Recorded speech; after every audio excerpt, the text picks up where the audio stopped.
Hi, welcome to the inaugural episode of Ask the Naturopath.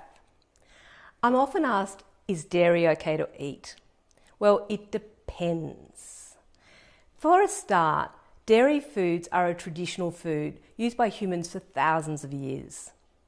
If you've got an issue with dairy, it's down to two things. One is lactose, which is the milk sugar, or the other is the casein, which is the milk protein. If you've got a lactose intolerance, the symptoms are generally diarrhea and bloating, and it happens within minutes to a few hours after eating the food. If it's a problem with the protein or casein, the symptoms are a little bit harder to pick, but they're often, I call them snot or skin. So it could be postnasal drip, it could be sinus congestion or a cough. It could also be acne or eczema. And there are other more wide-ranging symptoms, including brain fog, and there is an interaction with hormones. For some women, it can mean that their periods are heavier and more painful, and they might have more PMS. So what to do? If you suspect that dairy could be an issue, then I recommend that you go on a dairy-free challenge for 1 month. And that's avoiding all dairy foods, including milk, all kinds of milk, whether it's skim or full fat. It's all about, remember, the lactose and the protein. So it's milk, it's yogurt, it's cheese, it's cream, it's ice cream, it's chocolate. But one thing is okay is butter or ghee, because they're mainly fat. So again, it's looking at the milk sugar or the protein, which might be the problem. So after a month, if your symptoms are significantly improved, then there is a chance that dairy is a problem for you. So what you need to do now is to start including some dairy foods slowly. And I'd suggest the first ones to start are the fermented ones, like yogurt or kefir. The reason being that the bacteria that makes the fermented product actually consumes some of the lactose. So there's reduced lactose, and the acid that's produced in the eating of the lactose actually causes a change to the protein structure, and it's proteins that our immune system is reacting to when it's to allergens generally. So start with those, and if a little bit's okay, that's good, then you can start expanding. And when you get your symptoms back, you know you've gone too far.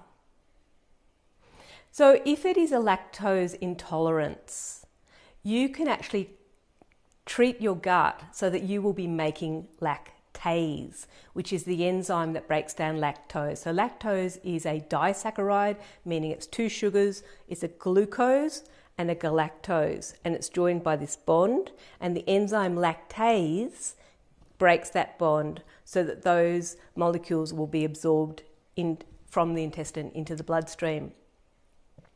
So if you've got lactose intolerance, you're not able to break down this particular molecule, disaccharide, and so the lactose will remain in the gut lumen, in the gut, and two things will happen. It will feed other bacteria, causing the bloat, and via osmosis, this sugar will attract water to reduce the concentration of sugar, and that will cause the diarrhea.